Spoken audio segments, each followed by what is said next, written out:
Welcome back to Games Revealed. I'm James, and also known as The Brink, and who knows, maybe I'll start going by that. But today we're going to be talking about something that was brought up in the comments actually on another video. It was the Only for Console Gamers video, and I want to bring this up. It's from Dion, and it really got me thinking about what the competitors to the Steam Deck are going to do. So before we get into that, make sure to like the video, subscribe, bash that bell with your crowbar if you like my content. So now that we got that out of the way, let's get into it. Okay, so this is a very interesting little concept here, and I'm gonna have a comment up here, a little redacted, but I'm gonna have it up right here. What are the competitors gonna do? And what, this price point has got to be eating a little bit into the profits, right? I don't really think they're making much money. If anything, they might actually be making a negative amount of money on these consoles. A lot of like Sony and Microsoft, I believe, usually have a deficit in the sense of like profits on when they sell a console. They make it up in accessories and they make it up in games, right? So with the Steam Deck, I believe the same things. There's too much good tech going on. Yeah, some of it could be improved, and I believe it will be in the Steam Deck too, but there's just too much, and it's too hard for, I think, these other companies to hit price-wise. I could be wrong. You can let me know in the comments why you think the Steam Deck is actually very competitive, and other companies are going to be able to hit that price point. I think they could if AMD opens up their chipsets to I believe it's like what, a Zen 2 or something like that. Don't get me wrong, I didn't look that up before going into this. I can't remember what the name of the APU is, but if they can open that up to other companies to then buy it and use it, in which they might actually do that.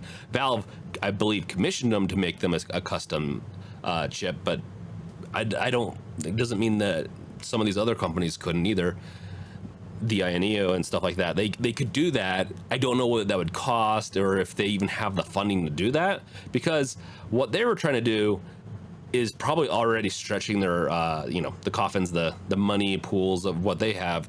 But could they commission and build a whole system just like the Steam Deck?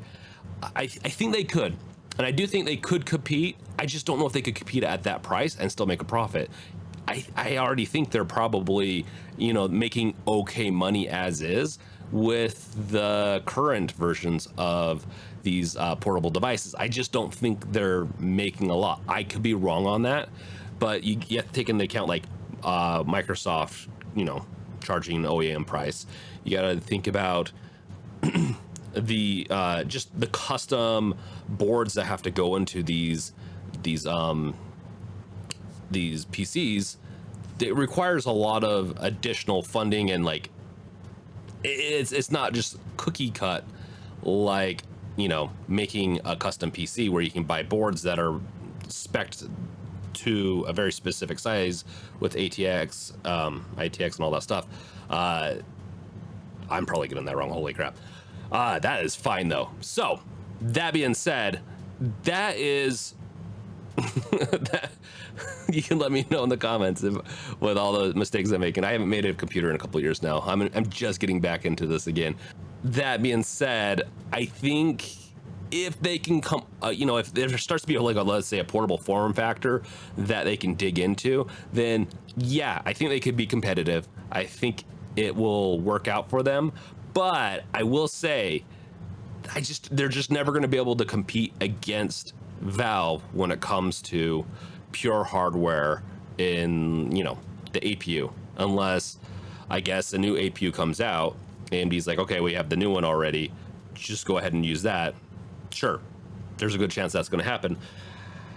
And a Steam Deck, I'm sure the Steam Deck 2 is going to be using a new APU the next gen. AMD's always, they have long roadmaps, these hardware companies, and so they probably have something planned that's already in it's not in production, but it's going to be soon to be coming out to production.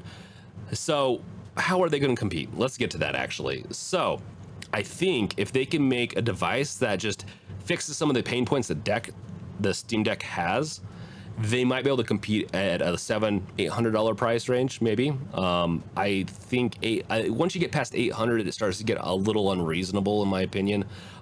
Even with the Steam Deck, like the 500 or the $600 version, I'm going to be getting it because I like to get, you know, the best of the best typically. But do you really need it? Do I need it? No. If I could settle for a 256, maybe even a 64, if I could settle for a 64 gigabyte version right now, I would, over the, if I had to wait for the other one. So I think in the hardware though, and also like the accessories or whatever it is, the device, they could put a kickstand in it. They could, the competitors could, that is, a better screen. They could do a better, vibrating device, whatever those things are called. They could put a lot of different, they could just fix a couple of things that a couple of people notice. And now that being said, I think there's only a couple of things that people really had issues with the Steam Deck, and I just mentioned a couple of them. The screen is probably the biggest one, but if you put too bright of a screen, then the battery life kind of goes down, right? So what are you to do? So they could just make it a different form factor. That maybe they could make it slimmer. I think Steam Deck went a little large for the controllers to make them, you know, a decent controller. Unlike the Switch, to be honest, it's not comfortable for me after a while. I just lived through it. But so there's rooms for improvement. I definitely think there's going to be a huge market for portability. I think it is kind of a new age for PC gamers. I don't think it's going to replace the PC altogether, like a big PC. But the more we go this way and the more the tech changes and gets optimized, soon maybe Steam Deck 3, you know, you're going to be able to plug it in and just game off of it and have a really decent graphical performance. We'll see. I think there's a lot that can come from this. I don't, you know, it's hard to say that this is for everyone, but it's got me excited. And I really like new things, new shiny things. I'm going to be looking into this much more in the future. That's why I've done a lot of videos on this. And I can't wait until I get mine. But the Steam OS, so tangent over, the Steam OS is going to be open sourced. And so these other companies are going to be able to use it and not have to rely on Windows, which I think is going to breed even more support for Steam OS and Proton, allowing for additional games to be compatible. I really think there's going to be a lot of good in the future under Steam OS. And I think Valve's mentioned that they want to get away from Windows as much as possible because there's a lot of issues with Windows. They also like don't want to compete with Windows, and there's other things. You can let me know in the comments below what I'm missing. But yeah, really, when it comes down to it, what are the competitors going to do? I think they have options. I don't think it's going to go well.